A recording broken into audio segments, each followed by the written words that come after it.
Doktor, başqa şəhərə və yaxud da ki, rayona köçsəm, allergiyam keçər? Bu sualla müraciət bizə çox olunur. Pasientlərimiz çox vaxt şikayətlənirlər. Doktor, mən məsələn Qəbələdə yaşayıram, burada ağac örtüyü sıxdır, meşələr var, tozlanmaya qarşı allergiyam var, Bakıya köçsəm şikayətim azalarmı?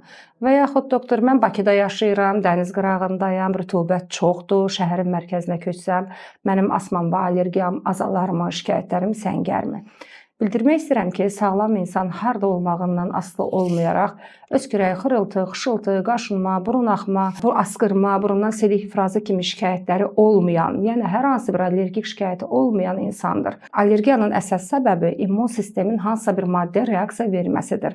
Bəli, əgər mənim nəmişliyə qarşı allergiyam varsa, mən nəm ortamdayamsa, yəni olduğum ərazinin nəmlilik əmsalı yüksəkdirsə, orada şikayətləri nisbətən artıq ola bilər. Amma rütubətin olmadığı bir yer yoxdur. Bitki tozlarının, polenlərin olmadığı bir yer yoxdur. Bu külək vasitəsilə hər bir yerə yayılır. Ona görə də məkan dəyişməklə allergiyadan azad olmaq mümkün deyil.